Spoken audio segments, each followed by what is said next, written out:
अस्सलामुअलैकुम एवरीवन। ये है चिंदौ बियर म्यूज़ियम का मैन्युफैक्चरिंग एरिया जहाँ पर बियर प्रोड्यूस होती है। हमने आज इसे यूनिवर्सिटी की तरफ से विज़िट किया। मैंने सोचा क्यों ना अपने साथ साथ आपको भी चिंदौ बियर म्यूज़ियम दिखाऊं। चलें करते हैं अपना सफ़र स्टार्ट। हम सब लोग सुबह यूनिवर्सिटी से बस के ज़रिए चिंदौ बियर म्यूज़ियम पहुँचे। ये ट्रिप दरअसल हमारी यूनिवर्सिटी की तरफ से ऑर्गेनाइज़ करवाया जा रहा था, जो कि हर मंथ में 1 या 2 मरतबा इंटरनेशनल स्टूडेंट्स के लिए ऑर्गेनाइज़ किया जाता है। इस महीने मुझे भी इस टूर पे जाने का मौका मिला, वो भी इस वजह से कि काफ़ी सारे स्टूडेंट्स के एग्ज़ाम चल रहे हैं। तो मैंने इस चीज़ का फ़ायदा उठाते हुए 2 दिन पहले ही एक्टिविटी के लिए साइन इन कर दिया था। फाइनली हम चिंदौ बियर म्यूज़ियम के बाहर पहुंच चुके हैं। इस खूबसूरत बिल्डिंग को देखकर आपको जर्मन की याद ज़रूर आएगी, क्योंकि सबसे पहले इस बिल्डिंग को जर्मन लोगों ने ही बनाया था। इस बियर मैन्युफैक्चरिंग फैक्ट्री की बुनियाद भी जर्मन के लोगों ने ही रखी थी। दरअसल ये चिंदाओ सिटी पहले जर्मन के पास था, बाद में चाइना ने इसे अपने कब्जे में लिया। जर्मन के लोग तो यहाँ से चले गए, बट अपनी यादें पीछे छोड़ गए। इस म्यूज़ियम में एंट्री टिकट भी होती है, जो कि यूनिवर्सिटी ने हमारे लिए बाय कर ली थी। वैसे इंडिविजुअल के लिए टिकट की प्राइस काफ़ी ज़्यादा है, ऑलमोस्ट 100 युआन से 150 युआन के अराउंड अबाउट। टिकट के अलावा यूनिवर्सिटी ने हमारी गाइडेंस के लिए एक गाइडर को भी अरेंज किया, जिसने हमें कंप्लीट गाइड किया और म्यूज़ियम की हर एक चीज़ दिखाई। सबसे पहले हमें म्यूज़ियम की हिस्ट्री के बारे में बताया गया। ये ऑलमोस्ट हम म्यूज़ियम के दरमियान में पहुंच चुके हैं, जिसके चारों तरफ बिल्डिंग्स हैं और इन बिल्डिंग्स में अभी भी शराब प्रोड्यूस होती है और हमें इसकी प्रोडक्शन का सारा प्रोसेस भी दिखाया जाएगा। दरअसल इस म्यूज़ियम में विजिटर के लिए 3 मेन एरियाज़ हैं। सबसे पहले हमें हिस्टोरिकल एंड कल्चरल एरिया की तरफ ले जाया गया, जहाँ पर इस म्यूज़ियम की सारी हिस्ट्री दफन थी। इस बियर मैन्युफैक्चरिंग फैक्ट्री को सबसे पहले जर्मन ने 1903 में ब्रिटिश टेक्नोलॉजी के साथ बनाया। ये म्यूज़ियम इसलिए भी चाइनीज़ लोगों में अहमियत रखता है, क्योंकि इस फैक्ट्री को बने हुए ऑलमोस्ट 1 सदी से ज़्यादा गुजर चुका है और इसकी हिस्ट्री बहुत ही शानदार है। यहाँ से शराब बनकर पूरे यूरोप को सप्लाई होती थी वर्ल्ड वार 1 में। जर्मन ने इसलिए यहाँ पर फैक्ट्री लगाई, क्योंकि चिंदाओ से एक्सपोर्ट करना बहुत ही इजी था। चिंदाओ के चारों तरफ सहल समुंदर है, तो यहाँ से एक्सपोर्ट करना बहुत ही इजी था। फाइनली हम इस बिल्डिंग में आ गए हैं, जहाँ पर हिस्ट्री ऑफ चिंदाओ बियर म्यूज़ियम दफन है। अंदर पहुंचकर मज़ीद जानते हैं इस म्यूज़ियम की हिस्ट्री के बारे में। अंदर दरअसल रश बहुत ज़्यादा था, इस वजह से आपको गाइडर की बातें नहीं सुना सकता।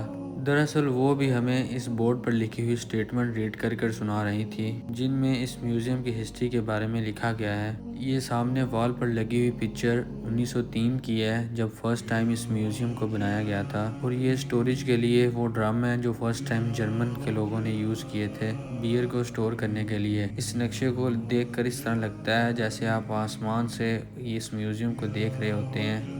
यहाँ पर कुछ सैंपल्स पड़े हुए हैं शराब के, और कुछ एग्रीमेंट्स हैं जो डिफरेंट कंट्रीज़ ने उस वक़्त शराब बाय करने के लिए किए थे। फाइनली एक बिल्डिंग विज़िट करने के बाद अब हम बाहर फिर से आ चुके हैं दूसरे एरिया की तरफ जाने के लिए। अब हम जा रहे हैं मैन्युफैक्चरिंग हाउस की तरफ, जहाँ पर असल बियर प्रोड्यूस होती है।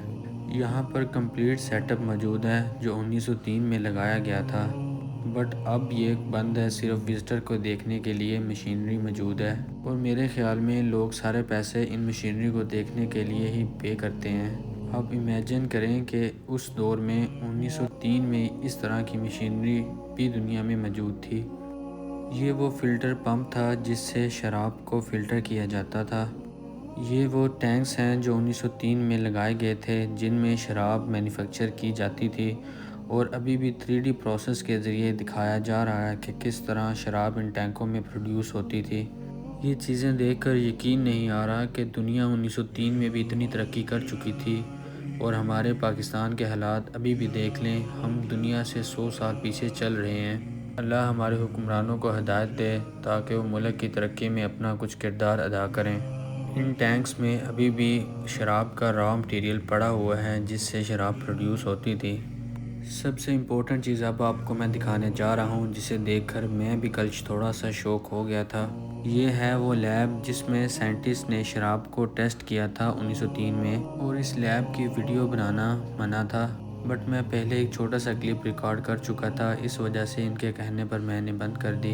उसके बाद हम नेक्स्ट रूम की तरफ चले गए, जहाँ पर आप शराब को स्मेल कर सकते हैं। यहाँ पर फ्रेगनेंस के लिए ये पंप लगे हुए हैं और यहाँ पर सारा रॉ मटेरियल मौजूद है जिसको मिलाकर शराब प्रोड्यूस की जाती है। सबसे पहले तो गंदम पड़ी हुई है, उसके अलावा अंगूर की पत्तियाँ और अंगूर के कुछ सैंपल्स भी पड़े हुए हैं।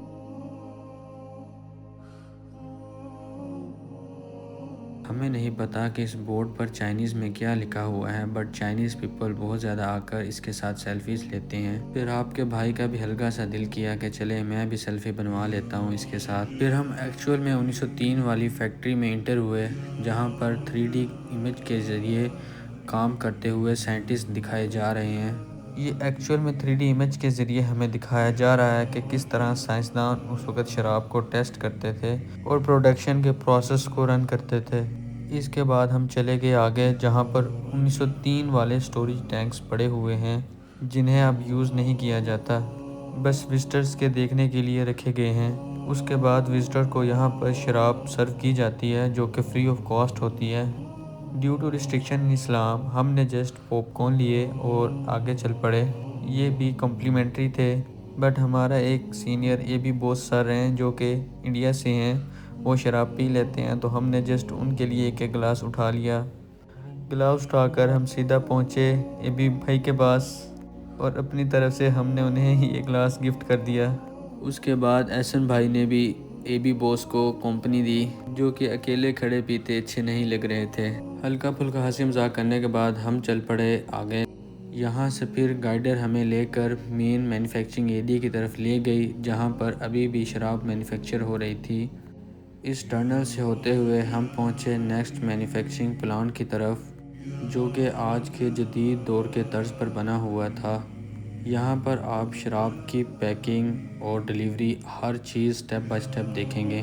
ये है वो आज के दौर का जदीद प्लांट जिसमें आजकल बियर प्रोड्यूस होती है। एक चीज़ आपको बताना भूल गया, ये है वो 1903 की मशीनरी जो कि रिफ़िलिंग के लिए यूज़ होती थी, जिनके ज़रिए बोतल्स में शराब रिफ़िल की जाती थी। और ये हैं वो उस दौर की बोतल्स। सारा सिस्टम यहाँ पर लगा हुआ है, बोतल का धुलना, दोबारा रिसाइकल होना और रिफ़िल होना, कंप्लीट सेटअप यहाँ पर मौजूद है, जो कि 1903 से यूज़ किया जाता था। और ये शॉर्ट वीडियोस भी पड़ी हुई हैं जो कि 1903 की बनी हुई हैं।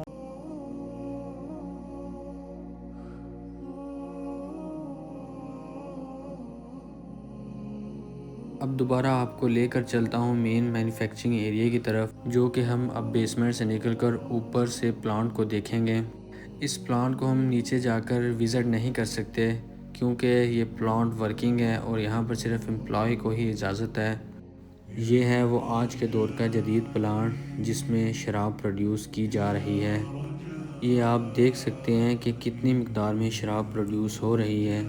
ये रिफ़िलिंग वाला एरिया है, यहाँ पर बोतल्स टैंक से रिफ़िल होकर आगे पैकिंग के लिए जा रही हैं। ये रिफ़िलिंग मशीन है जिसके ज़रिए बोतल रिफ़िल्स हो रही हैं और यहाँ से आगे पैकिंग के लिए जा रही हैं। यहाँ से पैकिंग कंप्लीट होने के बाद ये शराब आगे मार्केट में भेज दी जाती है। और अब हम निकलते हैं वापसी।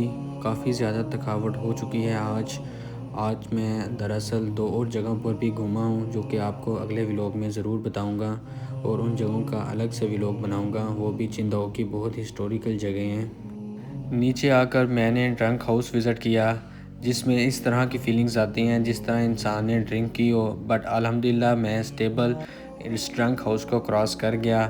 बट फिर भी इसमें वो फीलिंग्स आती हैं हल्की फुल्की। मुझे वो फीलिंग्स आ रही थी क्योंकि इस हाउस में हल्की फुल्की लचक होती है जिससे बंदा फील करता है जिस तरह के एक ड्रंक इंसान हो और वो गिर रहा होता है। बट चाइनीज़ पीपल बहुत मुश्किल से इसको क्रॉस कर पा रहे थे, तो साढ़े वास्ते तो कोई गल ही नहीं।